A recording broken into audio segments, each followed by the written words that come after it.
2022년 1월 11일 선목교회 중고등부 말씀 묵상입니다. 기도로 나아갑니다. 고마우신 하나님, 오늘도 말씀 앞에 서게 하시니 감사합니다. 말씀을 묵상하며 그럼에도 은혜를 베푸시는 하나님의 사랑을 깨닫게 도와주세요. 예수님의 이름으로 기도합니다. 아멘. 오늘 말씀은 창세기 3장 14절부터 24절입니다. 여호와 하나님께서 뱀에게 말씀하셨습니다. 내가 이런 일을 했으므로 너는 모든 가축과 모든 들짐승보다 더욱 저주를 받을 것이다. 너는 배로 기어다니고 평생토록 흙먼지를 먹고 살아야 할 것이다.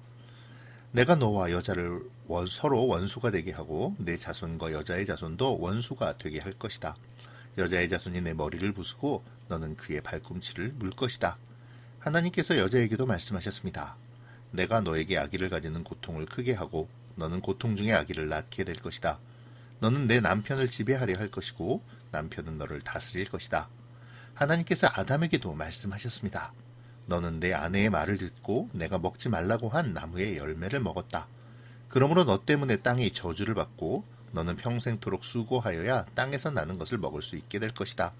땅은 너에게 가시와 엉겅퀴를 내고 너는 밭의 채소를 먹을 것이다. 너는 먹기 위하여 얼굴에 땀을 흘리고 열심히 일하다가 마침내 흙으로 돌아갈 것이다. 이는 내가 흙으로 지음을 받았기 때문이다. 너는 흙이니 흙으로 돌아갈 것이다. 아담은 자기 아내의 이름을 하와라고 지었습니다. 이는 그녀가 모든 생명의 어머니가 되었기 때문입니다. 여호와 하나님께서 동물 가죽으로 옷을 만들어서 아담과 그의 아내에게 입혀 주셨습니다. 여호와 하나님께서 말씀하셨습니다. 보아라, 사람이 우리 중 하나와 같이 되어 선과 악을 알게 되었으니 이제 그가 손을 뻗어 생명나무의 열매를 따먹고 영원히 살게 되는 것을 막아야 한다. 그래서 여호와 하나님께서는 아담과 그의 아내를 에덴 동산에서 쫓아내셨습니다. 그리고 그가 나온 근원인 땅을 열심히 갈게 하셨습니다. 이와 같이 하나님께서는 그 사람을 쫓아내신 뒤에 에덴 동산 동쪽에 천사들을 세우시고 사방을 돌며 칼날같이 타오르는 불꽃을 두시고 생명나무를 지키게 하셨습니다. 아담의 범죄로 하나님의 징계의 형벌이 내립니다. 하나님은 먼저 뱀에게 형벌을 내리시는데요.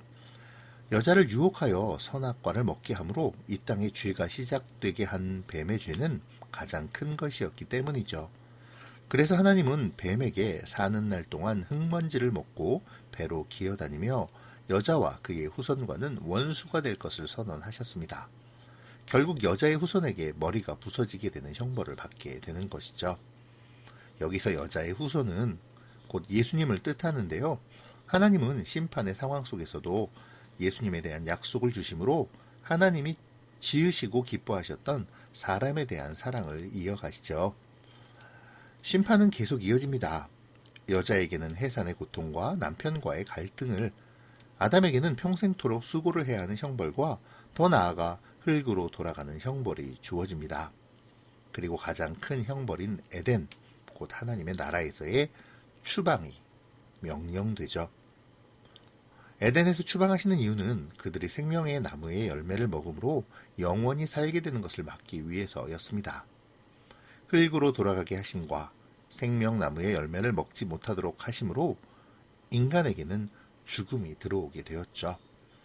죄의 결과는 곧 죽음인 것입니다. 오늘 본문은 죄의 무서운 결과에 대하여 말해줍니다. 어제 살펴본 바와 같이 죄는 자신을 하나님과 같이 되려 하여 하나님의 말씀을 가볍게 여기고 자신의 욕망대로 행동하는 것이죠.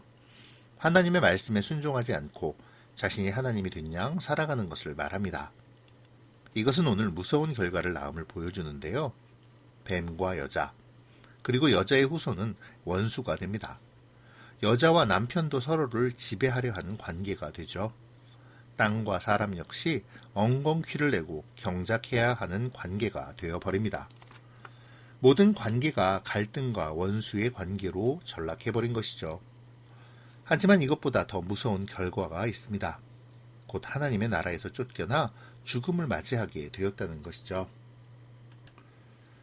죄는 우리로 하여금 하나님의 나라에서 쫓겨나게 하고 영원한 죽음 가운데로 몰고 갑니다. 사탄은 이를 위해 우리를 끊임없이 유혹하죠. 그리고 우리로 하나님의 위치에 서도록 합니다. 말씀에 순종하지 않고 자기 멋대로 살아가게 하죠. 이 시간 우리 앞에 유혹하는 유혹들을 한번 생각해 볼까요? 그리고 그 유혹들에 대하여 나는 어떤 자세로 대처해야 할지도 함께 생각하면 좋겠네요. 하나님의 말씀에 순종하며 죄에서 벗어날 방법은 어떤 것이 있을까요? 하나님은 의로우시기에 죄를 용납하시지 않으십니다. 그래서 범죄한 아담과 하와에게 형벌을 내리시죠. 그 형벌은 매우 가혹했습니다. 관계가 깨어지고 고통과 수고가 평생토록 이어져야 하죠. 무엇보다 하나님의 나라에서 쫓겨남을 당하고 죽음이 들어오게 되었습니다. 죄의 결과는 매우 절망적이고 처참했습니다. 하지만 하나님은 사람을 그러한 절망과 비참한 가운데로 내버려 두시지 않으시죠. 하나님은 먼저 가죽옷을 그들에게 입히심으로 그들의 수치와 부끄러움을 가려주십니다. 그리고 여자의 후손, 곧 예수님을 보내주실 것을 약속하시죠. 예수님께서 오셔서 사탄의 권세와 계획들을 깨뜨리실 것입니다. 사탄은 예수님의 발 뒤꿈치를 물어 잠시 이긴 듯 보이겠지만 결국에는 예수님이 사탄의 머리를 짓밟으심으로 영원한 승리를 얻으시고 우리를 죽음이 없는 영원한 하나님의 나라로 인도하여 주실 것입니다. 절망 속에서, 형벌 속에서 사람에게 주시는 그 하나님의 은혜는 이렇게 사람에게 그리고 우리에게 소망이 되어지죠. 이미 오신 예수님을 믿음으로 또 다시 오실 예수님의 승리에 동참하기를 소망하는 그러한 오늘 우리의 묵상이 되어지기를 소망합니다. 기도로 마칠게요. 고마우신 하나님, 오늘 묵상을 통해 죄의 무서움을 알게 하시고 형벌 가운데 주시는 하나님의 은혜와 사랑을 바라보며 소망을 갖게 하시니 감사합니다. 죄의 결과가 죽음이자 절망임을 기억하며 어떤 모양이든지 죄의 모양을 버리고 오직 예수님의 주시는 구원의 소망을 품고 살아가는 우리가 될 수 있도록 도와주세요. 예수님의 이름으로 기도합니다.